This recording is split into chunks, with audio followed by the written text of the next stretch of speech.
Good morning, my loves. Happy Sunday. Beautiful day here at the lake. Currently 75. High today is 94. It's a little overcast, but it's okay. It's fine. This is something I want you to talk to your kids about. I want you to listen to it twice.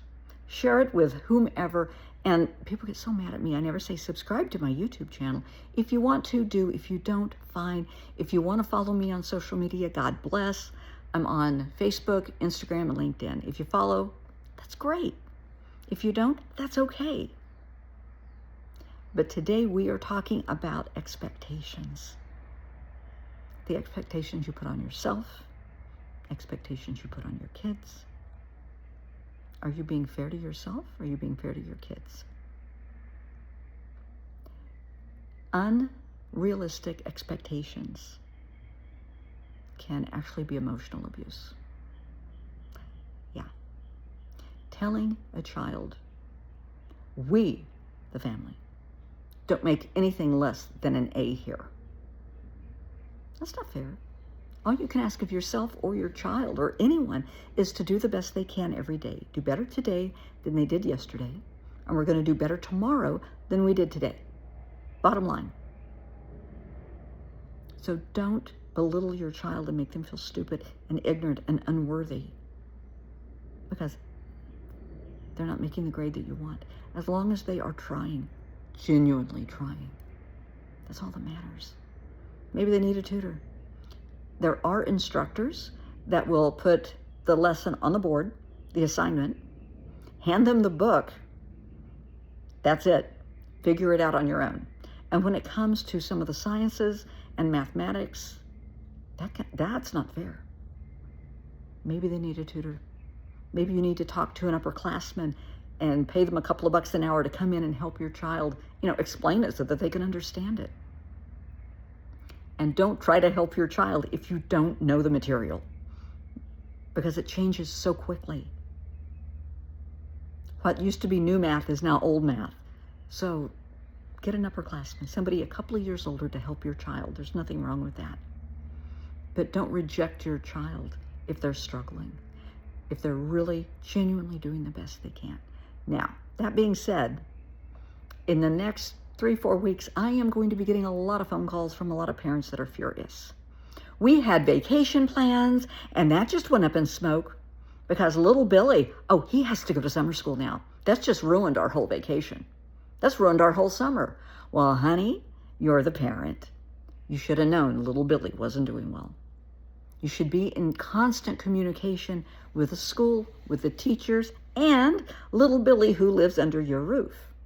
You should know if he understands the material. You should know if he's struggling with assignments and homework, if he's having problems on tests. You're the parent. You should know. You can't just say, go do your homework and expect them just to go do their homework. They may go in and get on their phone, get on their iPad, watch TV, play with toys, stare out the window. They may try to do their homework, but they really don't understand it. You're the parent. It's your job to make sure they do, to give them every opportunity to understand the material. Also, when your kiddo goes off to school every day, have they had breakfast? Because nutrition plays a huge role in their day. With blood sugar is the easiest example ever. You have what's called a bell curve. You eat something, 2 hours, it's going to peak, and then it's going to start to drop. That's the bell curve. If your child, it fills up on Pop-Tarts and Captain Crunch, they're going to go in and they're going to have a lot of energy and they're going to be really chatty and it's going to peak and then it's going to drop and they're sleepy, they're tired, they're grumpy, they don't want to do the homework or the assignment. If it's a test, they're not going to do as well. Feed them protein in the morning. Protein. Whether that's a protein shake, a smoothie that has protein powder in it, bacon, eggs, oatmeal, protein. Not sweets. Definitely not sweets. Make sure your child gets a decent night's sleep. Make sure they get at least 7 hours of sleep. And if that means taking their phone and iPad away and putting it in your bedroom, well, honey, that's what you have to do, because you are responsible for your child. They're responsible to go to school, learn the material, but you're responsible for how they leave the house. And when they leave the house, give them a hug. Don't care how mad you are at them. They lost a shoe. They spilled something in the floor. They didn't take out the trash. Don't care. Give them a hug, a big hug. Anytime you hug your child, hug them and count to 5. Trust me. And say, hey, I may not like you right now, but I love you to the moon and back. Wouldn't trade you for anything. Always tell your child you love them. Always. When you wake them up, every time they leave, every time they come in, and before they go to bed, tell them you love them. When they come in with a bad grade, they lost a library book, whatever the case, it's okay. Come here. Hug. I love you. We're going to get through this together. What if your parents had told you that when you were little, when you were growing up? Wow, that would have changed a lot of lives. Instead of hearing, oh, hell. Well, you damn well better find it. That's not my problem. If you don't, pass and go on to the next grade next year, well, you're just not going on vacation with us, are you? I have heard parents say that to kids. Crushes them. Don't do that. Don't be emotionally abusive to your child. It's okay to have expectations. And tell them, you're wanting to go with us on vacation. We all want to go on vacation. A lot of this depends on you. Let's make this happen together. Work with them on the spelling tests and the history tests and look over their homework. Do what it takes as a team. Make sure if your kids are taking PSATs, make sure they get a good night's sleep before the PSATs. They eat something, that they're relatively relaxed. Make sure they have more than enough pencils when they go in. And I'll just kind of give you a little clue here. I help a lot of doctors, that have to take their board certifications every 4 or 5 years. I have several that do not test well. They have panic attacks when they test. They're excellent, outstanding physicians. But when it comes to testing, they do not test well. They have total panic attacks. They forget everything. Here's what we do. We start this several weeks before. But look at your brain as a computer. Anything you see, read, hear, watch, anything is in your brain. That's data entry. It's there. It's in a file. Somewhere in the archives of your mind, it's there.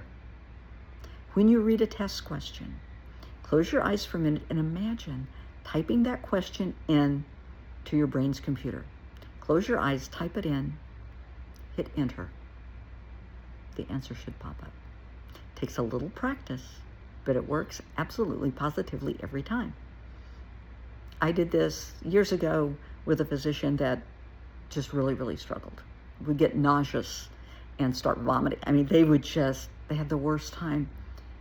And they did it. The first time it didn't work, of course. And because we start doing this 2 or 3 weeks before they go in. And it started working. It's like, oh my God, I wish I had known this in school. Now you know. It works. Just try it. It's very simple. Try it. Support your kids. Love your kids. Nurture your kids. If your kid doesn't get into the college they want to get into, that's okay. It's okay. It may have been a college that you went to, your spouse went to, your parents went to, the grandparents went to, everybody's an alumni. Oh, great. Now you're not going. No, because your child has been chosen by the universe to start new traditions of their own. I'm sorry about the glare. Sorry. Okay, that's a little bit better. But your child has been chosen to start new traditions of their own. That's how you have to look at it. Don't make them feel worse than they already feel.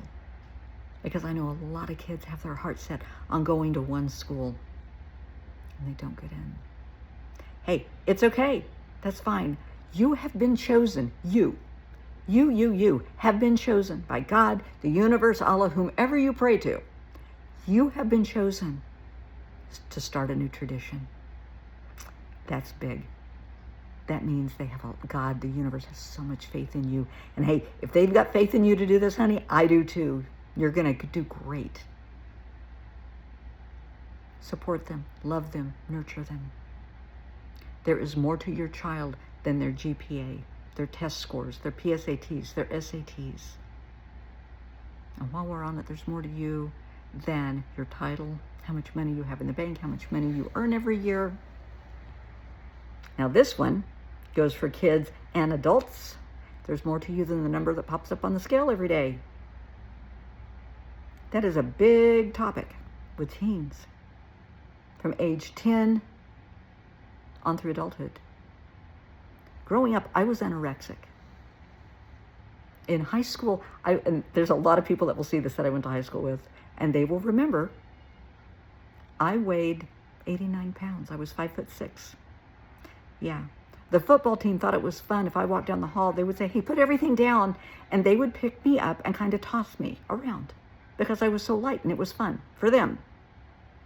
I was a good sport. Okay, fine. This was back in the 70s. Being super skinny wasn't cool. When I got married, I wore a size 0 wedding dress. It wasn't cool. I had to find a dress that was a size 4 and have it remade. Anorexia is not healthy. It will screw up your body forever. Bulimia isn't healthy. Today, I don't own scales. I know what I weigh. I'm 5'6". I weigh 130 pounds. Not too bad for somebody that's 67 years old. I'm happy with that.